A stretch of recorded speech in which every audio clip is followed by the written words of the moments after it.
Então, nós vamos conversar a respeito de radiologia torácica. Exames de imagem em pneumologia são muito importantes. Normalmente, o clínico, o pneumologista, necessita de radiogramas, tomografias, ultrassom e, algumas vezes, até de ressonância magnética. Mas nós vamos focar particularmente na radiologia torácica, por quê? São os dois exames mais solicitados na vida diária do clínico e do pneumologista, e porque os dois são exames derivados do raio-x. E já para que nós possamos utilizar os termos adequados, embora os médicos gostem muito de falar, vamos pedir um raio-x de tórax, o termo correto é radiograma ou radiografia, porque raio-x é o que se usa para se obter o exame. E tomografia também se obtém com raio-x. Então, o correto é radiograma. Por força da expressão, vocês vão ver que até eu mesmo vou falar várias vezes sem querer raio-x. E quando a gente está com muita pressa, a gente acaba falando o seguinte, vamos pedir um X de tórax. Bom, 90% mais ou menos desta aula vai ser focado no radiograma. Por quê? Porque radiograma de tórax é o método diagnóstico por imagem mais utilizado no dia a dia, ele é de baixo custo, a disponibilidade desse exame é praticamente universal, e em pneumologia seu é associar os dados clínicos do paciente, o exame físico, como foi aqui tão bem relatado, com o resultado do radiograma, eu tenho o diagnóstico na maioria dos casos. E lembrar que quem consegue fazer uma boa interpretação do radiograma de tórax, provavelmente vai precisar pedir muito menos tomografia computadorizada, que, embora seja um exame mais sofisticado, tem até um certo... é até meio fashion, né, o médico pedir tomografia, mas acaba fazendo com que o paciente seja submetido a altas doses de radiação. Então, muito do que se vê no raio-x, como eu disse, né, eu mesmo já estou falando raio-x, muito do que se vê no radiograma, a gente só vai confirmar na tomografia. A gente não vai ter nenhum aspecto diferente ou a mais daquilo que a gente já viu.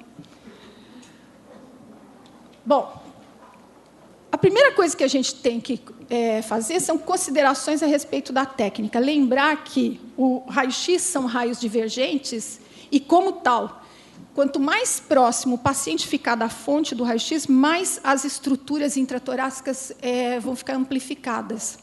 Então, o ideal é que se coloque o paciente o mais distante para que se diminua o tamanho das estruturas torácicas, principalmente do coração, porque isso vai atrapalhar muito a análise dos outros órgãos intratorácicos, e para que se veja com mais nitidez, porque quanto maior o tamanho da estrutura, menor vai ser a nitidez. Então, o ideal é que o paciente fique colocado a uma distância do filme de 1,80 m.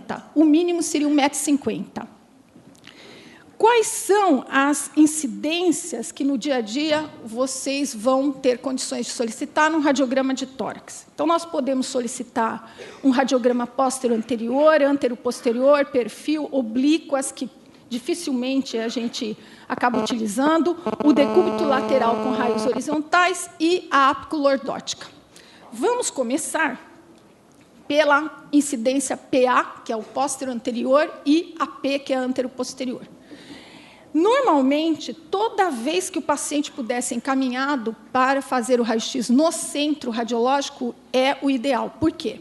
Se vocês observarem aqui, o raio está saindo do tubo de raio-x a 1,80 m, como nós colocamos, e nesta forma de colocação do paciente, o coração, que é a estrutura que nós estamos querendo que seja reduzida no exame, ele vai ficar mais longe do feixe do que se eu considerar o paciente deitado nessa posição em AP.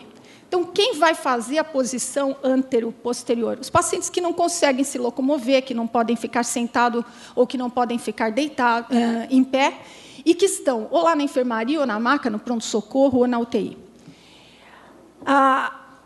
Com esta incidência, então, nós diminuímos o tamanho do coração e nós temos maior nitidez das estruturas mediastinais e do próprio coração. E nessa posição, além do agravo do feixe ficar mais próximo do coração e com isso ele ficar de tamanho maior, o indivíduo deitado ele não consegue inspirar da maneira adequada. Então, nós vamos ver na próxima tela um mesmo paciente nas duas posições, a diferença que fica o radiograma. E lembrar que, quando eu estou na enfermaria ou na UTI, ou mesmo lá no pronto-socorro, o tubo de raio-x, num lugar apertado, não vai conseguir ser colocado nem a 1,50 m da estrutura do tórax. É por isso que, a maioria das vezes, o radiograma tão esperado num paciente crítico vem numa condição de nitidez tão ruim. Então, aqui, 2 radiogramas, o mesmo paciente, então, foi obtido sequencialmente, paciente na mesma condição. Aqui nós temos um raio-x em PA, como eu disse que é o ideal para a interpretação, e um raio-x em AP. E aqui nós já podemos observar um aumento do mediastino, um alargamento do mediastino superior, no raio-x em AP em relação ao PA. Eu vou trocar, porque essa está muito ruim. Então, aqui, olha, um alargamento do mediastino superior em relação a esta incidência, um aumento do tamanho da área cardíaca em relação a esta incidência, e aqui um aumento do volume pulmonar, e aqui uma diminuição do volume pulmonar, porque é muito pior manter inspiração na capacidade pulmonar total quando se está deitado. Então, o ideal sempre é solicitar a incidência em PA. A outra incidência que nós vamos precisar aprender a trabalhar é com perfil. Eu sei que, primeiro, existe uma tendência a se fazer economia. Pede-se o PA, achando que vai conseguir resolver tudo. Como que nós vamos conseguir resolver tudo num exame que vai colocar todas as estruturas torácicas num plano só? Uma estrutura tridimensional colocada toda num plano só. Então, eu preciso do PA e do perfil, que é justamente para conseguir entender melhor essa estrutura tridimensional. Aí vem o segundo ponto. Muitas vezes o perfil é pedido, mas como existe uma dificuldade na interpretação dele, os alunos fogem do perfil. Então, eles pedem o perfil, mas depois eles guardam lá no fundo da gaveta, e, quando você pede o perfil, eles normalmente não o acham porque têm medo da interpretação. Se não for colocado nada no pedido, o perfil que vai ser realizado vai ser o perfil esquerdo, que corresponde à entrada dos raios pelo lado direito do tórax, com saída do lado esquerdo. Então, o termo correto seria perfil direito-esquerdo. Para minimizar, diz perfil esquerdo. Isso é uma convenção internacional. E, de novo, fazendo o perfil esquerdo, o que acontece? A área cardíaca vai ficar mais longe do feixe do raio-x do que se fosse perfil direito. O resultado é que o tamanho do coração, nessa incidência, diminui, fica mais nítido e você interpreta melhor esse exame. Bom, outra incidência importante é o decúbito lateral com raios horizontais. Então, o paciente é deitado no decúbito, que precisa ser estudado, e precisa ser escrito com raios horizontais. Um aluno do 5º ano, ano passado, me perguntou isso. E se eu não escrever? Se você não escrever, corre o risco do técnico vir aqui e colocar o feixe incidindo na lateral do paciente, você vai obter um perfil deitado. Então, tem que escrever decúbito lateral com raios horizontais. Quando que essa incidência é importante? Ela é importante no caso de dúvida quanto à presença de derrame pleural, como nós estamos vendo aqui, o paciente deitou, o derrame está livre na cavidade, o líquido escorreu. E aí eu tenho uma opacidade, né? Quando essa opacidade ela tem mais do que 1 centímetro, ela, inclusive, já indica a realização de toracocentese. A outra indicação do decúbito lateral seria no estudo de pneumotórax. Dúvida a respeito da existência do pneumotórax. Só que aí tem que lembrar que o decúbito é o contrário. Quando é derrame, eu preciso fazer o decúbito do lado que eu pretendo estudar o derrame. Quando for pneumotórax, eu tenho que fazer o decúbito do outro lado, porque o ar é mais leve e ele vai subir na cavidade torácica. Então, se não souber pedir também o lado do decúbito, não vai te ajudar em nada o exame. Uma outra incidência importante para o clínico e para o pneumologista, ainda mais no nosso meio, é a incidência em ápico lordótica. Então, essa incidência é feita com o paciente na posição para a realização de um PA, só que o tubo de raio-x é inclinado, os raios vão entrar de tal maneira que nós vamos projetar essa clavícula muito acima, e, com isso, eu vou ver melhor a região do ápice pulmonar. Então, aqui eu estou vendo uma opacidade. Quando eu faço uma ápico lordótica, eu consigo ver essa opacidade, só que agora eu consigo ver um menisco de ar passando por cima da opacidade. Então, eu já sei que aqui tem uma cavidade, que provavelmente isso daqui é uma bola fúngica. Bom, o raio-x nos dá essas possibilidades em termos de incidência. E quando eu falo na tomografia? Na tomografia, normalmente os cortes são obtidos na forma axial, ou seja, você vai fatiando a parede do tórax nesse sentido. Só que as reconstruções da tomografia podem ser feitas ou no plano sagital, que é esse plano que segue o perfil do paciente, ou no plano coronal, que é o que segue o plano frontal do paciente. Na entrega do exame, vocês vão ver lá que existem duas janelas. A janela de parênquima, a janela de pulmão, que é a janela específica para se ver parênquima pulmonar, consequentemente os vasos, as fissuras, brônquios, né? E a janela de mediastino, que é uma janela própria para ver partes moles. Então, vocês podem ver que aqui a gente está vendo mama, está vendo tecido celular subcutâneo, musculatura, e, como o nome está falando, uma janela boa para se estudar o mediastino. Na reconstrução coronal, que é essa que segue o plano frontal, nós vamos observar que, se a reconstrução foi feita aqui, um corte muito anterior, ela se assemelha muito a um raio-x de tórax. Então, aqui nós temos uma tomografia numa paciente que fez uma pneumonia no pós-operatório. Não fui eu que pedi, tá? Eu estou aproveitando, aqui eu acho que não precisaria de uma tomografia para se ver uma pneumonia, né, que tinha história compatível, ausculta compatível e raio-x já compatível. Mas utilizei essa tomografia para ilustrar o caso. E aqui, na mesma paciente, uma reconstrução muito mais próxima da coluna, por isso que vocês não estão vendo o coração, e aqui se mantém as opacidades. Então, realmente, o exame bonito de se ver, mas que não acrescentou nada no diagnóstico. A outro tipo de exame que se pode ter com a tomografia é com contraste. Então, se eu peço para fazer uma tomo com contraste, eu vou ter a possibilidade agora de realçar muito mais os vasos do mediastino. Aqui nós já estamos vendo o tronco da pulmonar, a divisão aqui da pulmonar direita, à esquerda, e todos os outros vasos, né, as artérias lobares, aqui a aorta. Então, com a tomografia computadorizada de tórax, utilizando contraste, eu tenho condição de estudar a circulação do pulmão. E, na reconstrução, eu posso, como aqui foi feita uma reconstrução coronal, foi subtraído os arcos costais para melhor visualização, nós estamos vendo a área cardíaca aqui, o tronco da pulmonar e aqui já um grande trombo aderido na parede. Então, isso aqui era um paciente que tinha tromboembolismo pulmonar crônico e fez um episódio agudo em cima desse tromboembolismo pulmonar crônico e saiu o diagnóstico através da tomografia. Na reconstrução em perfil, né, em sagital, nós estamos vendo esse trombo aqui no interior da artéria pulmonar, do tronco da pulmonar, e isso, então, fechou o diagnóstico.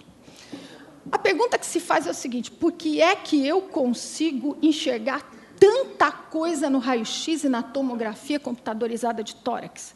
E a resposta é muito simples. Isso aqui foi retirado de um livro famoso, o Felson, e tudo que eu vejo no pulmão, eu posso entender, se eu entender esse raio-x de um tubo de ensaio, onde eu tenho um material radiopaco aqui no fundo, metal, eu tenho líquido, a parte de baixo é água, a parte de cima é óleo, depois a parede do tubo, fazendo com que o ar que esteja aqui em cima fique diferente, inclusive, da cor do ar que está ao redor. Ou seja, líquidos e estruturas com densidades diferentes, quando o raio-x incide, vai fornecer padrões de cores diferentes, porque um absorve mais, outro absorve menos, um deixa penetrar mais o raio-x, outro deixa penetrar menos. Então, a importância ou o fato de se observar tantas estruturas no raio-x e na tomografia é porque existem densidades tão diferentes dentro do tórax, aonde a menor densidade é dada praticamente pelo pulmão, que vaso e a maior parte do pulmão é ar, e a maior densidade é dada pelo osso. Então, tudo que é próximo de ar vai ser preto ou perto de preto, tudo que está muito próximo da densidade do osso vai ser cada vez mais branco, cada vez mais opaco.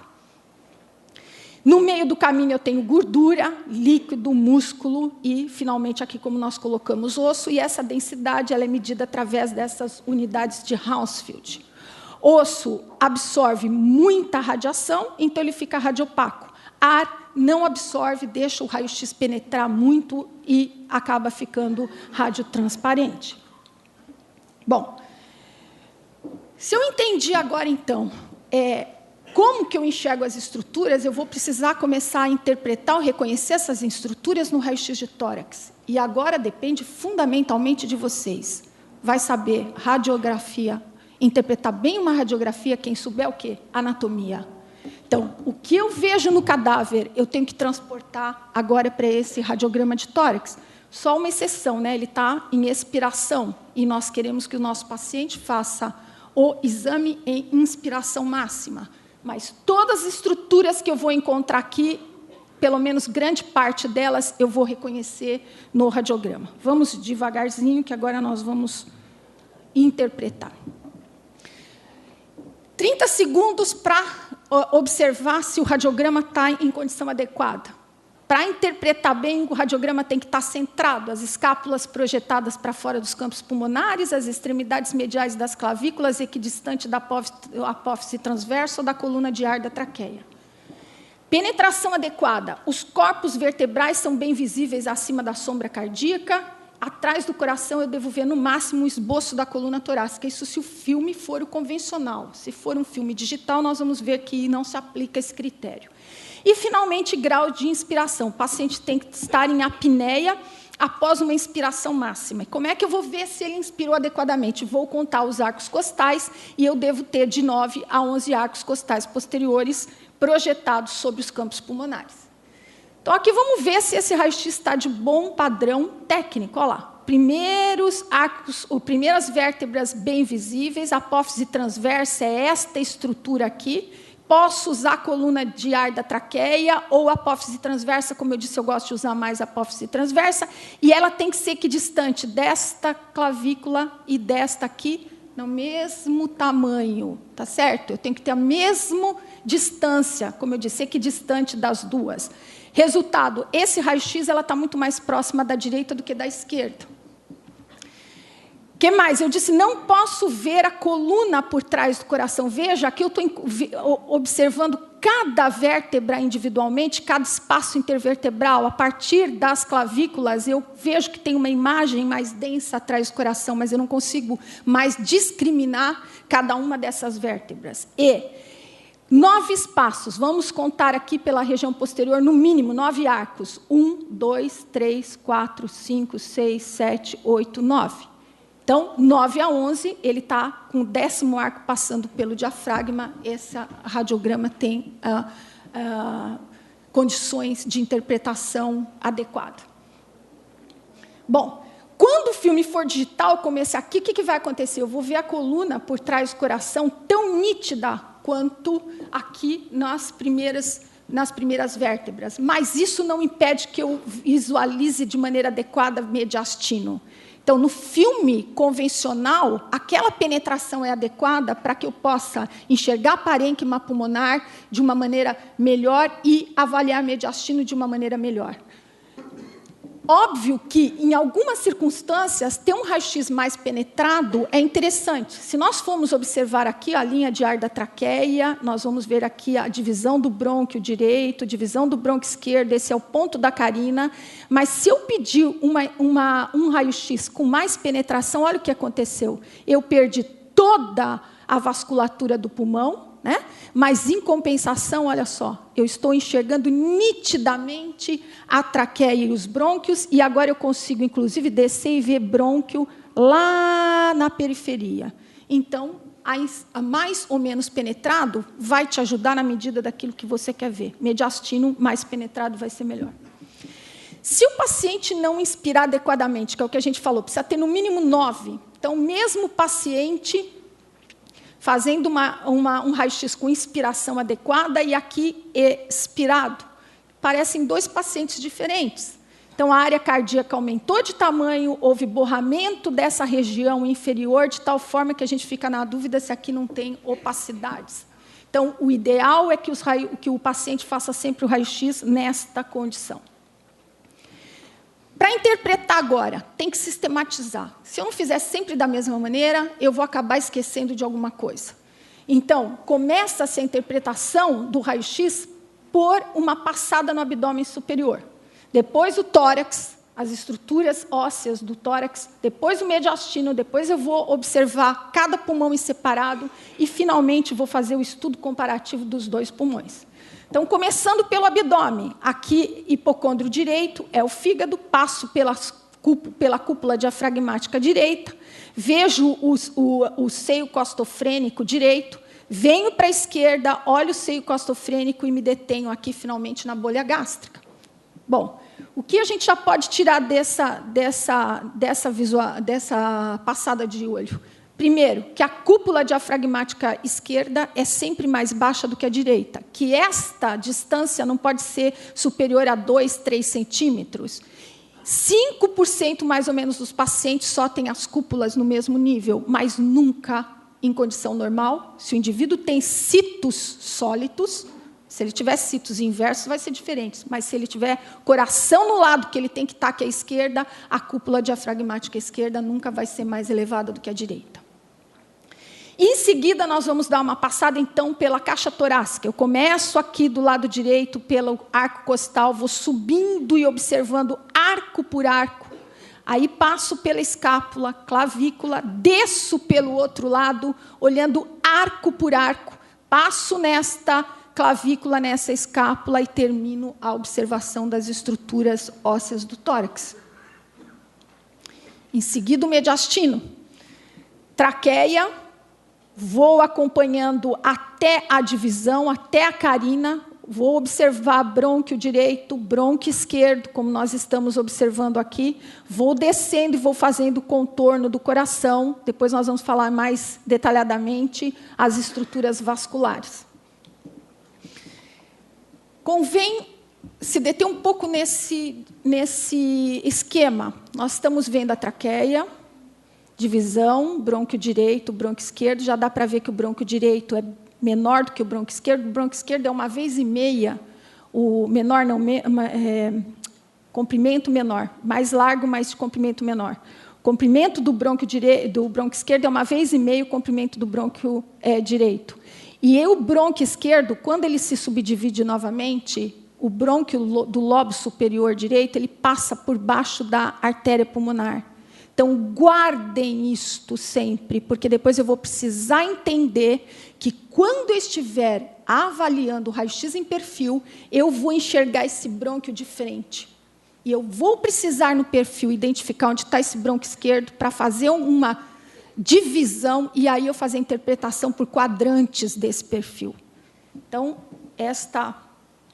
este esquema é muito interessante, e neste raio-x aqui digital, nós podemos ver aquilo que foi mostrado no esquema, a divisão da carina, o brônquio esquerdo, e, de repente, olha lá, o brônquio foi amputado, porque a artéria está passando pela frente do brônquio.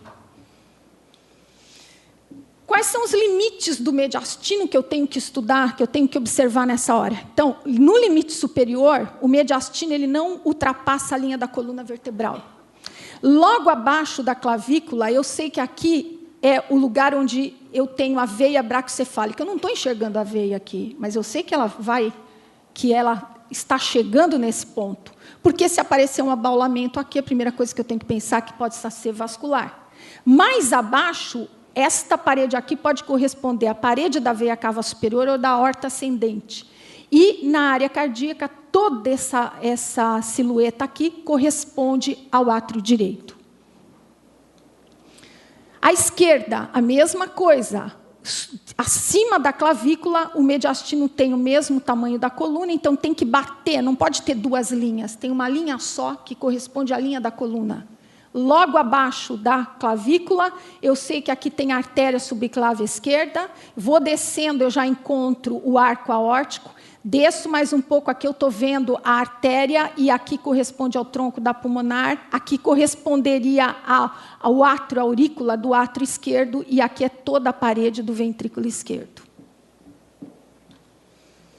Olhando mais atentamente para os hilos, lembrar que no hilo tem basicamente 3 estruturas: artérias, veias e linfonodos. Mas no radiograma normal, o que eu vejo, basicamente, são as artérias pulmonares. O hilo direito é mais visível do que o hilo esquerdo. O hilo direito, a artéria é maior, portanto, ele é maior do que o esquerdo. E, ao contrário do que nós falamos nas cúpulas diafragmáticas, o hilo direito ele é mais baixo do que o hilo esquerdo em 95% das vezes. Em 5% das vezes ele está na mesma altura, mas o hilo direito nunca é mais alto do que o esquerdo em condições normais.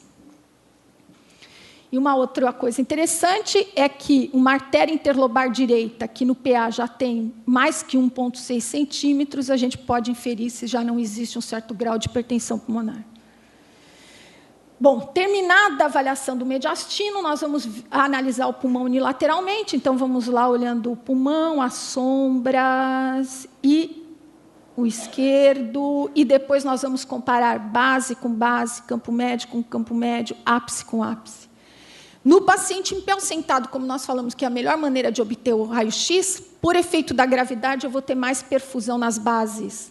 Resultado, as sombras vasculares são mais visíveis nas bases, menos no campo médio, mas elas são direito e esquerdo semelhantes, e muito menos no ápice. A grande maioria dos pacientes, no ápice, os vasos, eles estão colabados. Eles existem, mas não tem fluxo. Resultado, se você olha no raio-x, esse não está dos melhores, mas para frente deve ter outros para a gente comparar. Se a gente olha no raio-x de baixo para cima, você vai vendo que vai aumentando a transparência, vai ficando cada vez mais preto. E a impressão que a gente tem muitas vezes é que nos ápices não tem nada de circulação. Então, aqui, um raio-x em digital, com filme digital, como nós estamos vendo, há muito mais sombras vasculares para as bases, menos no campo médio e muito menos no ápice. Outra coisa interessante na hora de avaliar a vasculatura, comparativamente, é que o terço final do raio-x, no radiograma de tórax, você não consegue observar sombras vasculares, não que elas não existam. O método não tem sensibilidade para documentar isso. Então, praticamente, o que a gente faz quando está com o raio-x na mão? Divide o raio-x em 3/3 aqui, e no terço final eu não devo enxergar sombras vasculares. Esta distância do hilo até esse terço final é conhecido pelo radiologista, dito pelo radiologista como medular do pulmão, e esta porção final aqui, o terço final, é denominado cortical do pulmão. Então, na cortical do pulmão, normalmente no radiograma nós não vemos sombras vasculares. Bom, faz parte interpretar a área cardíaca, interpretar as alterações cardíacas. Então, para entender, eu preciso saber como é que está disposto as várias câmaras e a saída da artéria pulmonar e da aorta nesse coração. Então, como nós tínhamos mostrado anteriormente, olha lá, toda esta parede, a silhueta cardíaca direita, praticamente é todo o átrio direito. O ventrículo direito, ele cresce, ele é anterior, mas ele vai para frente, então eu vou estudar ele melhor no perfil. Aqui eu vou encontrar a parede todinha do ventrículo esquerdo e aqui em cima seria a porção do átrio esquerdo. A melhor medida do índice cardiotorácico não é a gente pegar, como normalmente a gente faz, chegar já com a mão, abre e vem nesta altura aqui e mede. A medida tem que ser feita nas regiões mais largas do coração. Então, se a gente observar, olha, esta é a região mais larga na silhueta direita e aqui é o ponto mais distante no lado esquerdo. Portanto, essa medida ela vai ser dividida em duas. Eu vou pegar o ponto mais distante do meio da coluna até a borda da silhueta cardíaca direita, e vou pegar do meio da coluna até a borda da silhueta cardíaca esquerda, eu somo isso aqui, e este valor não pode ser maior do que metade do diâmetro torácico. Então, paciente que tem este valor acima de 0,5, eu já vou dizer que está apresentando cardiomegalia. Terminada a interpretação do radiograma em PA, nós vamos passar para o perfil. Como eu disse, é a hora de lembrar daquela referência anatômica que é o brônquio esquerdo. Então, observando aqui no perfil, nós temos a coluna de ar da traqueia e eis o brônquio nos olhando de frente. Se lembrar aquela figura, o brônquio sai, passa por debaixo da artéria, então, no perfil, ele vai estar sendo visto de frente, que é isso aqui, ó. eu reconheço o brônquio e, em seguida, eu vou usar esta referência para dividir esse perfil em 4 quadrantes. Este quadrante aqui, por estar atrás do externo e na frente da traqueia, ele é conhecido como recesso ou janela retroexternal ou pré-traqueal. E aí eu preciso lembrar da anatomia. O que normalmente tem nessa janela? Na criança tem o timo, na criança e no adulto tem parênquima pulmonar, no adulto e na criança tem a saída da aorta, na criança eu não vou enxergar, e no adulto, quanto mais velho, mais vai ficar visível. Portanto, em indivíduos normais, se não for criança, a única coisa que eu devo enxergar nesse recesso é parênquima pulmonar, eu estou vendo os vasos vindo do hilo nessa direção, o ar, e a saída da aorta. Se eu tenho uma janela pré-traqueal, aquilo que fica atrás da traqueia, nós vamos considerar como sendo a janela pós-traqueal. O que eu tenho aqui anatomicamente falando? Pulmão, de novo, a aorta que está passando aqui atrás, a coluna que eu já estou enxergando, e eu tenho que lembrar que aí eu tenho esôfago, eu tenho a saída das raízes nervosas, os gânglios do sistema nervoso autônomo, que eu não enxergo. Eu não enxergo esôfago, eu não enxergo esses gânglios, eu não enxergo a raiz nervosa. Então, basicamente, o que eu tenho que me preocupar aqui? Eu tenho que observar as vértebras, eu vou ver parênquima pulmonar com seus vasos, e eu vou ver o quê? A aorta passando aqui atrás. Aqui tem 2 estruturas, dá para ver, acho que só uma, que é a escápula vista de perfil. O que eu vejo aqui em cima é basicamente o que eu vou ver aqui na janela retrocardíaca, com uma diferença. A coluna, à medida que a gente vai descendo da cabeça em direção aos pés, ela vai ficando com as vértebras cada vez mais visíveis. Por quê? Lembre-se que o tórax é um cone. Então, essa parte de baixo tem muito mais ar do que essa parte de cima. E segundo, toda a musculatura desta região se insere a esse nível. Então, trapézio, escaleno, toda a musculatura. Resultado, a densidade aqui fica aumentada, porque tem menos ar e tem mais partes moles. E, finalmente, na janela cardíaca, que o que vai realmente chamar atenção é o coração e as estruturas vasculares do pulmão. Lembrar que o coração ele encosta na parede do externo, no seu terço inferior. Então, agora vocês não precisam mais esconder o perfil, tá? Se lembrar dos quadrantes e procurar o brônquio, vai ficar bem mais fácil. Vamos enxergar um pouco melhor esse coração. Então, aqui, ó, encostado no externo, nós já falamos que esse aqui é o ventrículo direito. Então, ó, ventrículo direito, ventrículo direito. Saída da pulmonar, saída da pulmonar. E saiu de novo do lugar a flechinha. Mas aqui eu queria mostrar também a pulmonar. Eu acabei de arrumar, na verdade não era pulmonar não, gente, desculpa, isso aqui era para mostrar a saída da aorta, mas essa flechinha saiu do lugar, essa flechinha tinha que estar aqui, ó, tá? Então, a pulmonar, primeiro aqui embaixo, aqui a saída da aorta, que vai subir, ó, nós estamos vendo a aorta passando aqui. Depois nós estamos vendo a interlobar, o brônquio está aqui, a interlobar esquerda está aqui atrás, a interlobar esquerda está aqui atrás. E, finalmente, a parede do ventrículo esquerdo. Átrio esquerdo mais em cima e ventrículo esquerdo mais aqui embaixo. Saiu tudo da sequência. E aqui a aorta, de novo, passando aqui por trás e descendo. Então, toda a aorta. Esta estrutura que eu estou vendo aqui na frente é o tronco da pulmonar vista no perfil. Então, para entender melhor essa região, eu achei a traqueia, encontrei o brônquio esquerdo. O que está na frente do brônquio esquerdo, essa estrutura vascular, é a artéria pulmonar direita. O que passa por cima do brônquio esquerdo é a interlobar esquerda. E aqui nós estamos vendo as duas escápulas.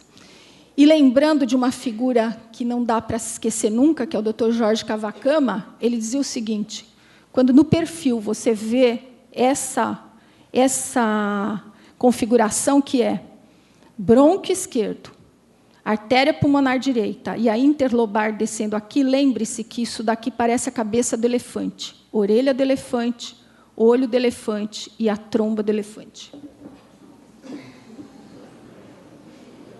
Se vocês procurarem, vocês vão começar a enxergar. Quanto mais hiperinsuflado o paciente tiver, quanto mais o paciente for DPOC, mais ele vai afastar essas estruturas por conta da hiperinsuflação, mais vocês vão enxergar a cabecinha do elefante. E, finalmente, o sinal da coluna, como nós já tínhamos conversado, que, por conta da disposição do pulmão nessa forma cônica e toda os músculos que existem nessa região, em alguns casos, no radiograma, inclusive as primeiras vértebras, a gente não vai conseguir nem diferenciar. E aqui, de novo, a traqueia, o brônquio esquerdo, aqui a artéria pulmonar direita e aqui a interlobar esquerda passando, a saída dela aqui passando por cima do brônquio e aqui a aorta passando para trás. Suponho que é o último. E agora que todo mundo conseguiu entender tudo, pode desfrutar de uma paisagem melhor do que um radiograma de tórax. Obrigada.